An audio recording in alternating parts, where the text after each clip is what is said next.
repletuorum corda fidelium, et tui amoris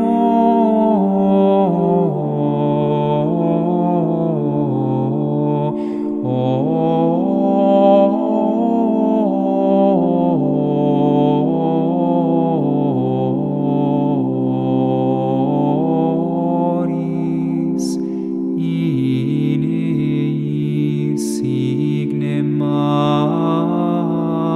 accende.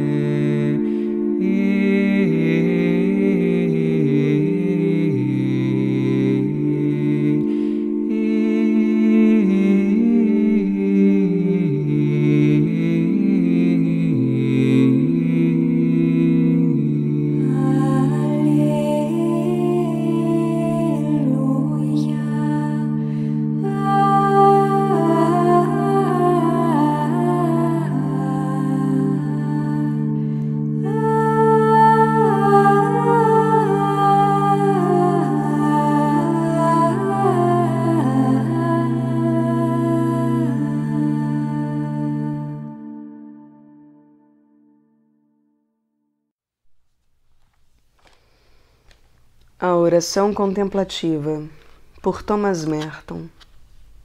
Tradução Mosteiro da Virgem, Petrópolis, editora Eclésia. Canal Le Conde. Capítulo 15. A oração contemplativa é, de certo modo, simplesmente a preferência pelo deserto, pelo vazio, pela pobreza.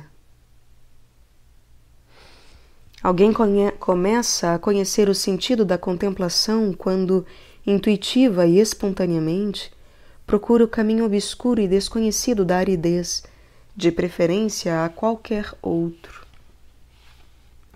O contemplativo é alguém que escolhe antes o não saber do que o saber.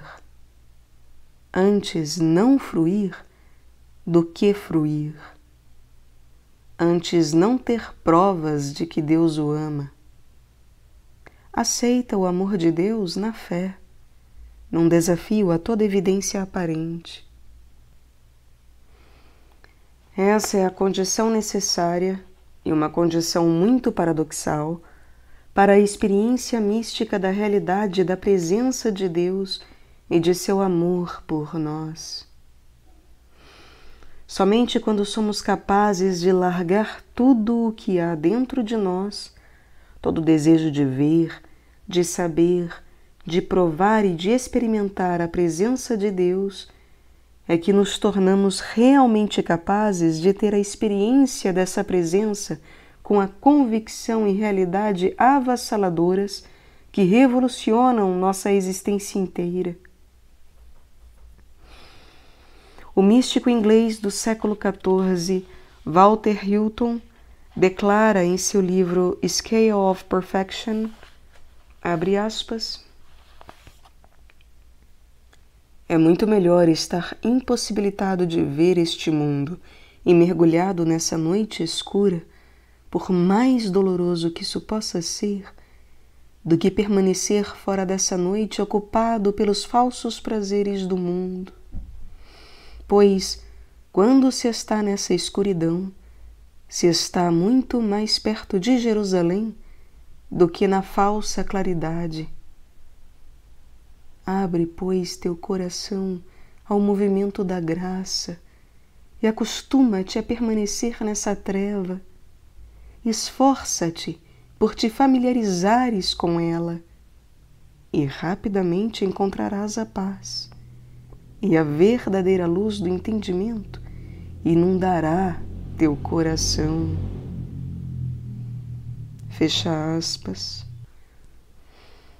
A contemplação é essencialmente um ouvir no silêncio, uma expectativa. E, no entanto, em certo sentido, realmente começamos a ouvir o Senhor quando cessamos de escutar. Qual será a explicação desse paradoxo? Talvez apenas que há um modo mais elevado de ouvir, que não é uma atenção à onda sonora, uma receptividade a um certo tipo de mensagem, mas um vazio geral que espera para captar a plenitude da mensagem de Deus dentro de seu próprio vácuo aparente. Em outras palavras, o verdadeiro contemplativo não é o que prepara sua mente para receber uma mensagem que deseja ou espera receber, mas é alguém que permanece vazio, porque sabe como jamais poderá esperar receber ou antecipar a palavra que transformará sua escuridão em luz. O contemplativo nem mesmo fica na expectativa de um tipo especial de transformação. Não pede luz em lugar de treva. Espera na palavra de Deus, em silêncio. E, quando recebe a resposta, ela não vem tanto por uma palavra que explode em seu silêncio. É por seu próprio silêncio que, repentina e inexplicavelmente, a ele se revela como palavra de grande poder, plena da voz de Deus. Não devemos, entretanto, ter uma visão puramente quietista da oração contemplativa. Não é pura negação. Nem pode alguém tornar-se contemplativo simplesmente pelo fato de um blacking out das realidades sensíveis, permanecendo a sós no escuro. Em primeiro lugar, quem faz isso propositadamente, como conclusão ao raciocínio prático sobre este assunto e sem uma vocação interior, apenas penetra uma treva artificial de sua própria fabricação. Não está só com Deus.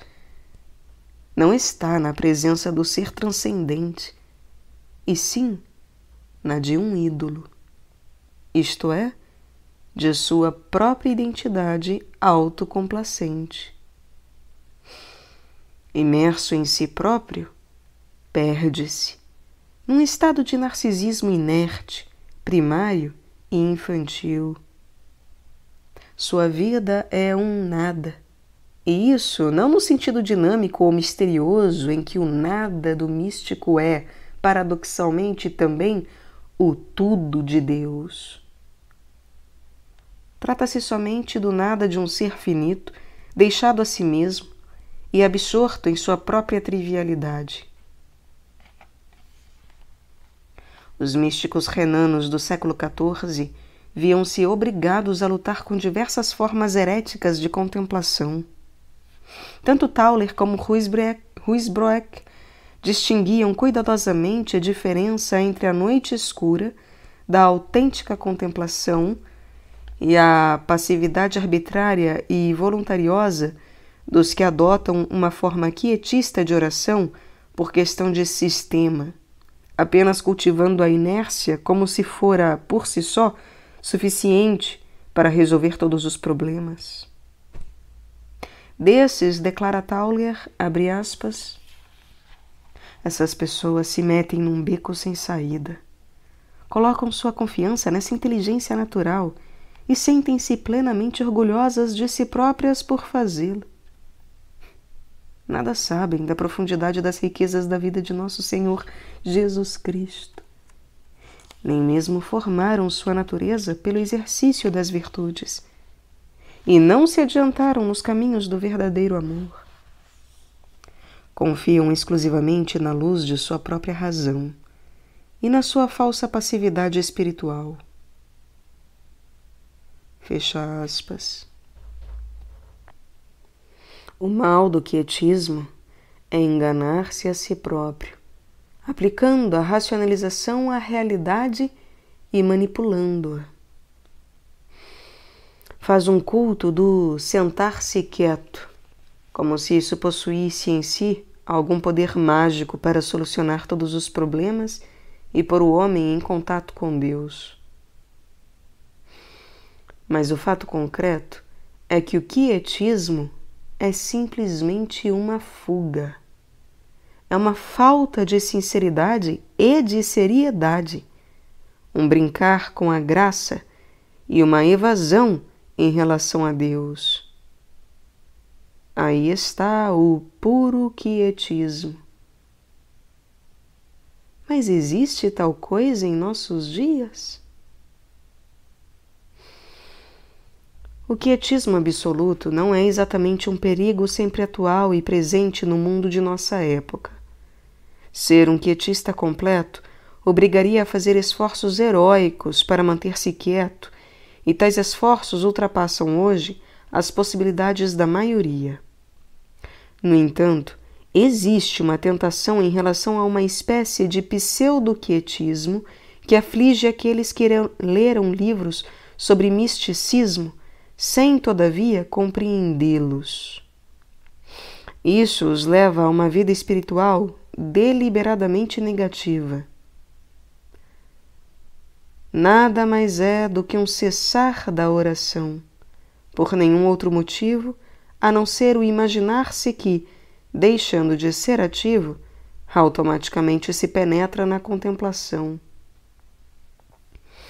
Na realidade, isso leva apenas ao vácuo, sem nenhuma vida interior, espiritual, em que as distrações, os impulsos emotivos se afirmam gradativamente à custa de toda atividade equilibrada, madura, da mente e do coração. Persistir nesse estado neutro poderia ser muito prejudicial do ponto de vista espiritual, moral e mental.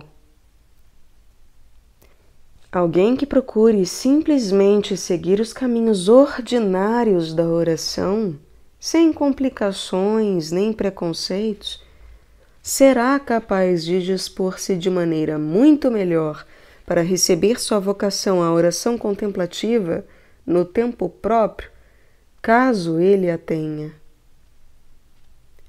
A verdadeira contemplação não é um truque psicológico, e sim uma graça teológica.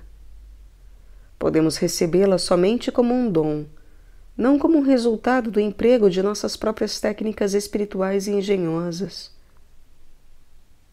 A lógica do quietismo é uma lógica puramente humana, em que 2 e 2 parecem fazer 4. Infelizmente, a lógica da oração contemplativa é de uma ordem totalmente diversa. Situa-se a oração contemplativa num domínio que ultrapassa a rígida categoria de causa e efeito. Pertence inteiramente ao amor, à liberdade, ao matrimônio espiritual. Na verdadeira contemplação, não existe a razão por que o vazio deve necessariamente levar-nos ao face a face com Deus. O vazio poderia também fazer-nos chegar ao face a face com o diabo. E, aliás, por vezes, isso acontece. Isso faz parte do perigo desse deserto espiritual. A garantia única que se pode ter de não encontrar o demônio na escuridão, se é que se pode dizer que exista alguma garantia, é simplesmente nossa esperança em Deus, nossa confiança em sua voz, nossa fé em sua misericórdia. Daí não ser o caminho da contemplação, de modo algum, uma técnica deliberada de esvaziamento de si a fim de produzir uma experiência esotérica.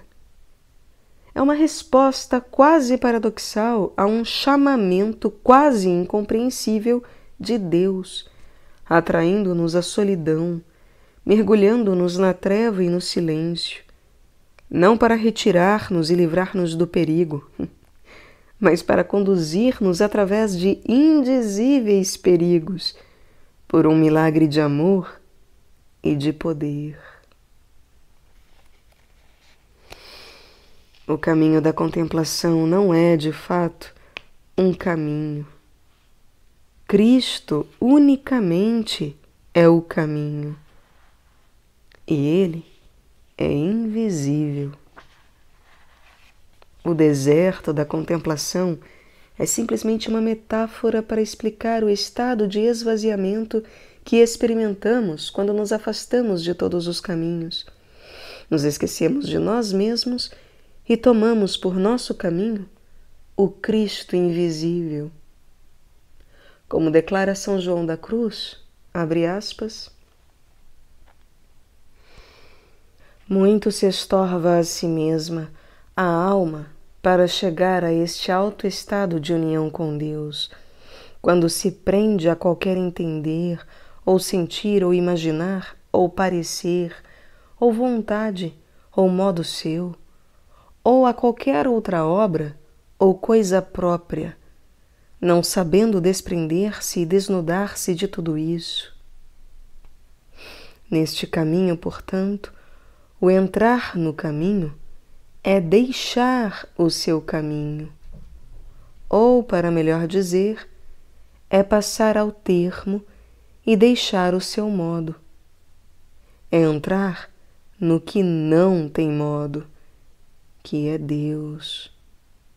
Porque a alma que chegar a este estado já não tem modos nem maneiras, nem ainda menos se prende ou pode prender a eles. Fecha aspas. Pode esse trecho ser adequadamente completado pelas seguintes palavras de João Tauler, abre aspas, quando já provamos isso nas próprias profundezas de nossas almas, faz-nos afundar e diluir-nos em nosso nada e nossa pequenez. Quanto mais luminosa e pura a luz derramada sobre nós pela grandeza de Deus, tanto mais nitidamente vemos nossa pequenez e nosso nada. De fato, assim é que podemos discernir a autenticidade dessa iluminação, pois é Deus, a própria divindade, que resplandece em nosso ser, não através de imagens, nem através de nossas faculdades. O efeito dessa luz nos fará submergir cada vez mais profundamente em nosso nada. Fecha aspas. Existem duas conclusões bem simples a tirar de tudo isso. Primeiro, a contemplação é cume da vida cristã de oração, pois não há nada que o Senhor tanto deseje como tornar-se Ele próprio nosso caminho, nossa verdade e nossa vida.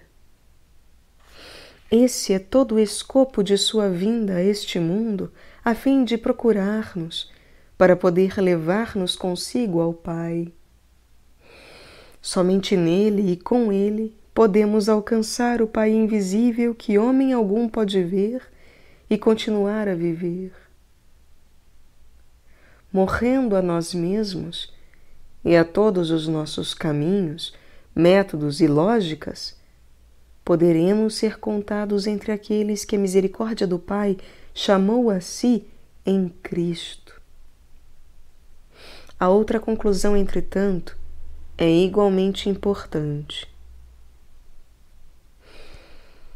Nenhuma lógica de nossa parte tem o poder de realizar essa transformação de nossa vida interior. Não podemos argumentar que o vazio se equaciona à presença de Deus e sentarmos-nos depois para adquirir essa presença, esvaziando nossas almas de toda imagem. Não é uma questão de lógica ou de causa e efeito. Não é uma questão de desejo, ou de um programa planejado ou dependente de nossa própria técnica espiritual. Todo o mistério da oração contemplativa simples é um mistério de amor divino, de vocação pessoal e de um dom gratuito. Isso, e somente isso, torna-o um verdadeiro vazio no qual nada resta de nós mesmos. Um vazio que é deliberadamente cultivado com o propósito de preencher uma ambição espiritual pessoal não é absolutamente um verdadeiro vazio. Está cheio de si mesmo. Está tão cheio que a luz de Deus de nenhum lado pode nele penetrar. Não existe sequer brecha ou lugar onde possa outra coisa qualquer ali se encaixar no duro cerne de autoaspiração que é nossa opção de viver centrados em nós mesmos. Um vazio como esse é, em realidade, o vazio do inferno. E, consequentemente, alguém que aspira a tornar-se contemplativo deve refletir bem antes de aventurar-se por essa estrada. Talvez a melhor maneira de ser contemplativo fosse desejar de todo o coração ser tudo menos contemplativo. Quem sabe? Mas, é claro, isso tampouco é verdade. Na vida contemplativa, não é nem o desejo, nem a recusa do desejo que conta. O que vale é unicamente o desejo, que é uma forma do vazio, isto é, que dá seu consentimento ao que é desconhecido e avança pacificamente sem ver o caminho. Todos os paradoxos quanto ao caminho da contemplação reduzem-se a este. Não ter desejo significa ser conduzido por um desejo tão grande que chega a ser incompreensível. É demasiadamente grande para ser inteiramente sentido. É um desejo cego que se parece com o desejo pelo nada, somente porque coisa alguma pode contentá-lo. E porque é capaz de repousar em nada, repousa então, relativamente falando, no vazio. Não, porém, no vazio como tal, vazio pelo vazio. Em realidade, não existe uma entidade como puro vazio. E o vazio meramente negativo do falso contemplativo é uma coisa, não um nada.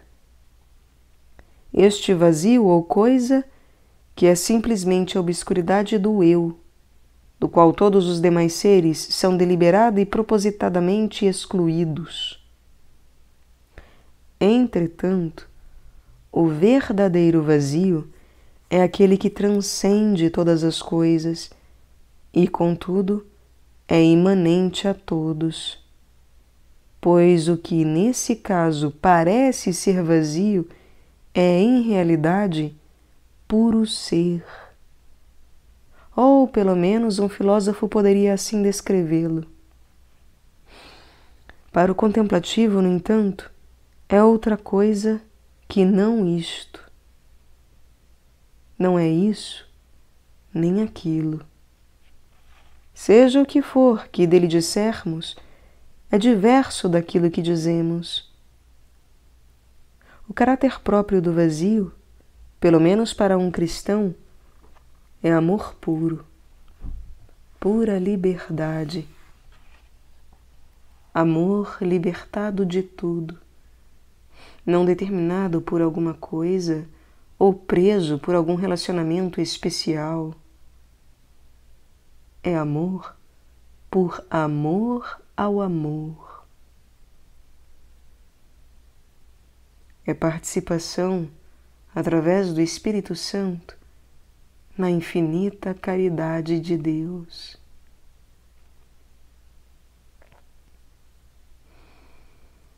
E assim, quando Jesus disse a seus discípulos que amassem, disse-lhes que o fizessem de maneira tão universal quanto o Pai, que faz chover sobre os justos e os pecadores. Sede perfeitos como vosso Pai Celestial é perfeito. Essa dureza, essa liberdade e inespecificidade do amor é a verdadeira essência do cristianismo.